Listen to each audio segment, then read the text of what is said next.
So today's session is going to focus around an auto shop parts and a service merchant. And I'll be talking about cash discounting, special pricing, and then also global price change. All right. So again, this is Cesar Rivas with Sound Payments. I'm the National Sales Executive for Sound Payments, and I specifically work with Sound POS. This is our third installment of these workshops. If you haven't had a chance to catch the previous ones, you'll be able to find them on our YouTube channel. Just go to Sound Payments on YouTube and you'll find all the other recordings there. First and foremost, I just want to say that, the premise of the solutions that we provide is really to empower you, the reseller or the ISO, so that you can provide very good service, very good solutions to the merchant, and solutions that are actually customizable. Now, the way that the workshop works, if this is your first time here, the first 15 minutes, I'm going to go over this content as far as, the type of store and the features that I'm going to highlight. And the last 15 minutes is actually going to be kind of my sales pitch, a 15-minute sales pitch. It's exactly the same content every time, those last 15 minutes. So if you've been in any previous workshop, you can definitely go ahead and drop off. All right. So today we're going to be doing a merchant that is let me just pull it up on here. Okay. So it is an auto parts and service shop. And like I said, I'm going to be highlighting a couple of things. Okay. Of course, you've got with this type of a merchant, you've got tangible goods, right, which are your parts. And then you've also got intangible goods, which are your service. All right. So inventory, of course, can be in specific categories. So let me log in so you can see how I created the inventory here. Okay. It's a little bit slow here. Okay, come on. All right. And then let me go ahead and input my password. Well, we're coming live to you from Chicago. So any of you who are at the NWA trade show, we might bump into each other later on today or later tomorrow. All right. So when I created the this inventory, and I apologize again, it's a little bit slow here. What I did is I created 3 categories of goods. Okay. I created your parts. I created tires, and I also created service. So you can see that on the left-hand side. I'm going to be using an A920 today, which is a little bit different than the E700s or the other countertops, because the way of the layout, instead of it being landscape, it's more a portrait. All right. Come on. All right. You switch to low quality. All right. So as you can see, I've got the parts, the service, and the tires listed on here. Of course, for the parts and the tires, you're able to track your inventory. For service, not so much.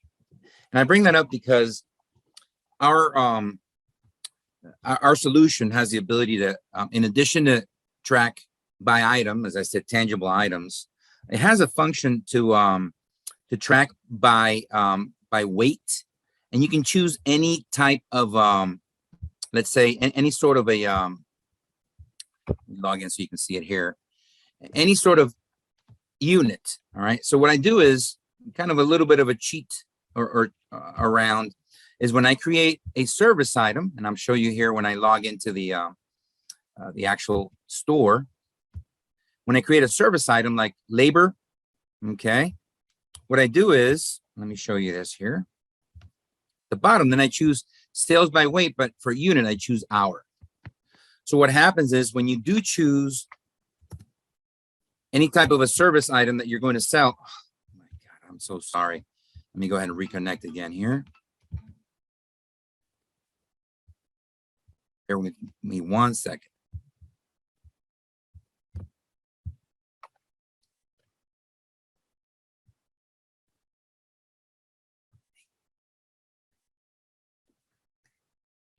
Bear with me 1 second here.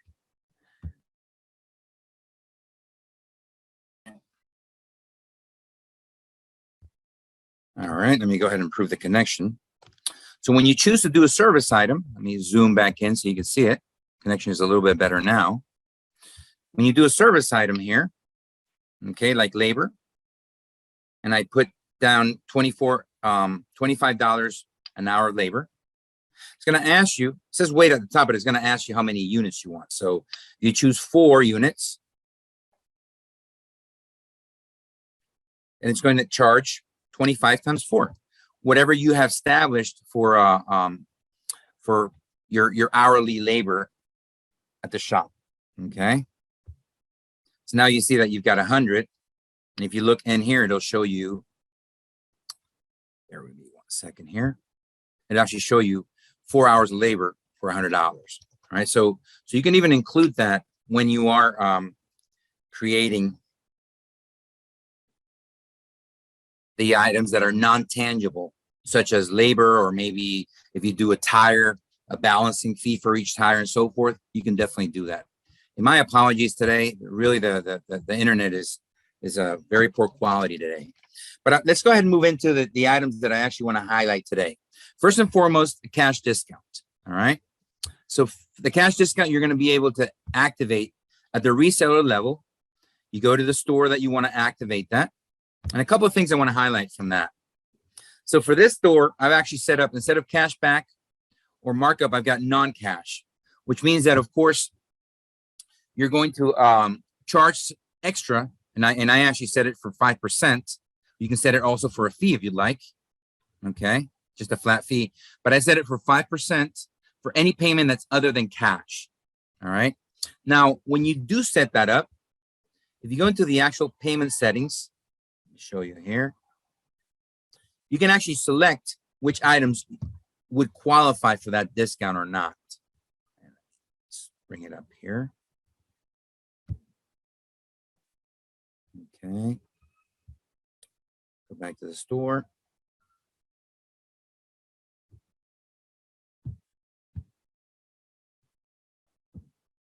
Okay.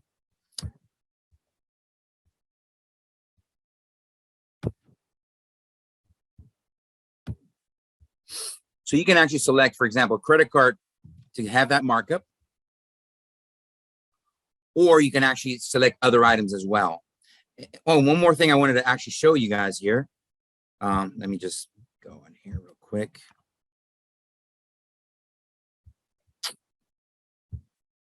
Is that when you do set up the cash discount, or in this case would be the markup, non-cash, you can actually customize what the label would print out. This is the standard non-cash adjustment, but you can customize that into anything else. Okay.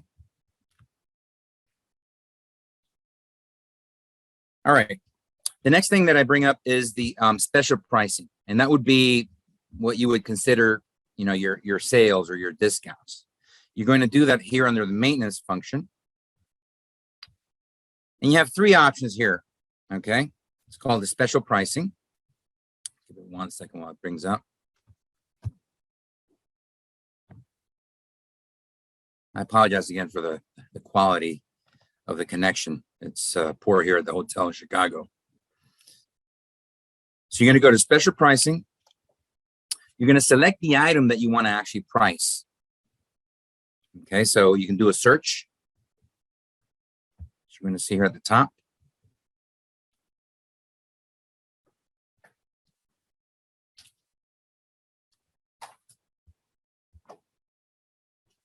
So when you do a search, you can do a search for all of the items. You don't have to input anything, or you can choose specific category if you like. Guys, I apologize. Give me 1 second. Yeah, it's disconnected me again. I'm going to try to connect in a different way. Give me 1 second here. All kinds of technical problems today. Activate this thing. I'm going to try to connect through my cell phone. See if it's a little better here.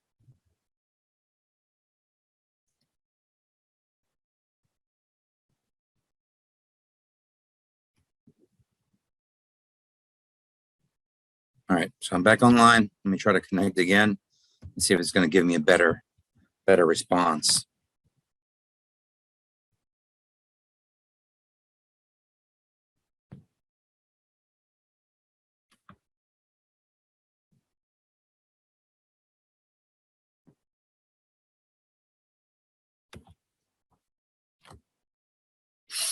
But we're going to see next, as far as the sales, you have three types of sales options while this loads, and I'll show you on the screen shortly. You've got your typical sales, end of the month, maybe the 30th of the month, that whole day, and you can discount by actual price or percentage. You've got a second option, which would be your bulk sales, and that would be bulk, meaning, buy two, get one free, and so forth. And for that one, again, you can choose your pricing or percentage off. And then you have a third option, which I'll show you if it comes up here, which is kind of what I refer to happy hour. You can choose a day of the week and a specific time for a product and put that product on sale again. Now, going back to the bulk, buy one, get one free, or buy two, get one free. Once you reach that threshold, okay, let's say of 3, every product going forward is going to be at a discount. Okay, here we go. Meaning if you've set that discount at, 50% off, whatever that may be, then every product that they buy is going to be at 50% off once you've met that threshold. All right. So I'm going to do a search here and select any product and demo for you those 3 options. All right. So let's say you want the tires, which are $99.99. Okay. You choose the BF Goodrich tires. And then we're going to do first sales pricing. So again, it tells you what the cost is, the price that you charge, price with tax. Okay. You can select whether it's going to be price or percentage off, as I mentioned earlier. Let's say that it is price. You're going to sell it at $75 each. And then you select the start and the end date for the sale. All right. The second option, the one that I mentioned, was bulk. Again, you can choose whether it's sale price or percentage off. And then you choose not less than, let's say, 3. Which means that if you buy 3, maybe you get the 4th one off, right? Which means that you're basically giving, instead of, if one of these costs $100 and you want, 4 of them to be sold for $300, then you have to adjust that to, whatever price that may be. So I think it's 67.7 would be. And then you're going to get that special price. All right. Or percentage. And then the third option, as I said, time-based. So I say you want to have a sale every Friday from noontime until closing.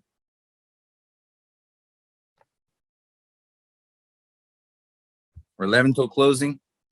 And again, here you're going to set whatever price you want for that item. Here is not percentage based, but now it's going to be just $75 per tire. All right. So those are the 3 ways that you can set special pricing. We're not going to save any of these changes for these sales, so to speak, in 3 different ways. And then the last item that I wanted to mention today, or the last feature, is the global price change, which is right here. So here you can actually change your overall pricing in the store for all the items, specific category, or select items. And you have 3 different ways to change that pricing. So we're going to select all items right now. All right. The first way is you can adjust price. So let's say the dollar store, everything is priced at $1. With inflation, you may want to set the price to $1.25. But if you have items that are priced differently, you may want to do this by percentage. Okay, so you may want to go to, okay, let's do a 3% increase of everything because inflation has been so strong. Okay, so high. The other option is you can adjust the profit. And again, there's 2 things, either the profit or the actual gross margin. If you select profit, it'll be percentage based, of course, or gross margin will also be percentage based. And then the last way to adjust pricing, and again, you can do for all the items, specific category or select items, would be price rounding. So you can round the price up. Okay, everything will be 99, 0 or whatever, 95, or you can round the price down as well in the same manner. All right. So with that, I conclude, let's say, the first part of the presentation, and I apologize, guys, for my late initiation here, my late start with the technical issues, and then of course with the connectivity issues that I have. So for those of you who have already been through these workshops, you're more than welcome to go ahead and drop off, or you can stay for the final part, which is, again, I'll be talking about sound payments as an overall solution, and the POS as an overall kind of an elevator sales pitch. All right. So if you're not familiar with who we are, we're located in Jacksonville, Florida, but we got offices elsewhere and outside of Tampa, a couple of offices outside of the U.S. for R&D. And we provide solutions, technology solutions that are going to be valuable, all right, that are not going to be cost prohibitive, but that are also going to be innovative. And we do work primarily with PACs, but we're looking at other partners as well, such as CDE and Genico and things like that. One of the things that I always like to highlight is that we're not an ISO or a gateway or processor. So there's not, there shouldn't be any concern as far as competition or anything like that with us. We only provide these technology solutions. And we work also in the area of petro for retrofitting EMVs at the pump. And we have another solution also, which is semi-integration of payment terminals with existing POSs at the merchant location. All right. So our POS can do several things. It's a smaller base POS, but it's very flexible. It can do things around inventory and track inventory in different ways, not just by product, but also by maybe attributes or even ingredients. So for example, if you have a hot dog that you sell, but you know that your sausage and your buns come packaged separately, you can actually have the inventory based on those ingredients instead of the actual hot dog itself. It also allows you to track hours on the part of your employees.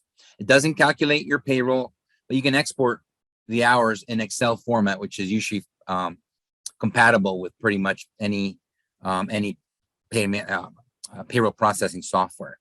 It also has a very powerful tool in with regards to customers. You can create a customer database. But within the database, also you can create credit accounts, which can be utilized for, let's say, maybe if you want to do a layaway program or something like that. How much the outstanding credit is, and the customers can actually make payments, partial payments to it. It also has a loyalty program built into the customer function based on points, and the merchant gets to choose, what ratio they want as far as how many points are generated per purchase and how many points they need to make a purchase as well. Very customizable in terms of the sales tax. You've got 3 initial tax rates, which you can combine any number of times to create different tax categories. It is cloud-based, so obviously you can access remotely, but even if you have multiple terminals at the same location or at different locations, they can even be talking to each other. And of course, you have the backup, always the kind of the sense of security that everything is being backed up on the cloud. It has multiple reports, both on the terminal and also the web portal, which is mentioned here. So the resellers have a web portal, and the customer also has a web portal where they can access anything that's going on at the store remotely on a computer, on a tablet, even a cell phone. I recommend they use Microsoft Edge on a cell phone in landscape mode. And you can pretty much do anything remotely with the exception of running a sale. But if you want to change pricing, if you want to hire somebody, if you want to add products, you want to work on inventory, all of that can be done remotely as well, without having to be physically present at wherever the terminal may be. We are what's known as processor agnostic. So we pretty much are certified to work with all major US payment processors. As I mentioned before, it provides the ability, because it's on our cloud, it provides the ability to monitor real time your devices and transactions. And then it also allows you to add new services to the terminals remotely without really impacting the functionality of the terminal. So they'll download any software, and then whenever there's some downtime, it can actually be installed on the terminals. A couple of screenshots here on the left-hand side are the screenshots on the actual terminal. So as I said, you've got, the portable terminals like the A920, the E600, which are the ones on the top. And that will be kind of a more of a portrait view. And then you got the desktop or the countertop ones, like the E500, the E700, and the E800 that have a landscape view. They both have all of the functionality. Even the A920, which is a small unit, has all the functionalities that the big one does as well. And then on the right-hand side, you can see what it looks like on a computer screen and even on a cell phone screen, if you want to go ahead and access the web portal or remotely. The hardware solutions, again, it's right now deployed in all PAX devices, A920, E500, 600, 700, and 800. Nice thing about these devices is, first of all, they've got a battery built in. Of course, the portable ones have a longer life battery, 2 hours of charge. The countertop ones only have maybe 10, 15 minutes. But if power goes down, you don't lose that transaction. And if you have a cell phone nearby, you can just activate a mobile hotspot and finish doing the transactions without, disrupting the business. All of these units have dual cameras, so they can actually be utilized for scanning. It's a little quirky. You need light because it's not like like a handheld scanner, which has a laser beam. So you do need light. It's a little bit quirky, but if you need it, you can do that. You can even use it for taking pictures. I say you got, as I mentioned, the customer functionality, and you want to register the customer's face, make sure that you don't have any imposters coming in with fake IDs. You can also use the camera for that, or even your employees take a picture of them and have them on file with their face in there. As I said, you've got your countertop and portable. For the countertop units, you've got a number of USB ports. You've got your Ethernet port as well, so you can connect them hardwire if you'd like. And they've got different ways to connect. 4G, 3G. You can even do a SIM chip in there and connect them via cell phone directly. And then, with the exception of the A920, which is the fully portable unit, they all have dual terminal screens, so you don't have to be flipping them around so that the customer can make the payment. And I know a lot of concern right now with COVID and being contagious. So the customer doesn't share the screen, or the user doesn't share the screen with the customer, rather. You've got multiple industries really that can be targeted here. I always like to highlight, with regards to the food industry, it's not meant for a full service restaurant. Doesn't have the ability to make reservations or input dining room layout. But pretty much anything else, quick serve, fast food, storefront, like a butcher, ice cream parlor, it works really well. All right. And then in the retail area, you've got a number of types of merchants, like garments, your grocery stores. And I'm talking about the small ones. If you've got a large chain, the ones that have the payment lanes where you've got the POS terminal on one end and then the payment terminal on the other, this would not be that application. We can help you in that type of setting with a different POS system and help you with semi-integration of the cloud, but it wouldn't be this application, this solution itself, because all of these terminals come with the payment part already kind of integrated into it, all right, built into it. Other retailers like hardware stores, tires, as I mentioned, party supply, those are pretty good as long as, again, the layout makes sense. You do have other resources in terms of support. We provide the solution comes with 24/7 merchant support. All right. There's a Sound Hub website. It's got manuals, articles, videos, and things like that as well. And of course, any app and firmware updates are usually provided automatically. We also have advanced levels reseller support. So there's something that cannot be solved, let's say at the merchant level, when they call the 24/7 support, it'll be escalated automatically. And then that same advanced level support is available to the resellers. And we have an extremely experienced implementation team that goes out there and helps you, help you at least onboard the first couple of them so you can onboard them later. All right. So with that, we finished the presentation today. As I mentioned earlier, if you've missed other presentations, you can go to YouTube and just go to Sound Payments and look at our channel for previous presentations. This is also going to be on there, should be there shortly.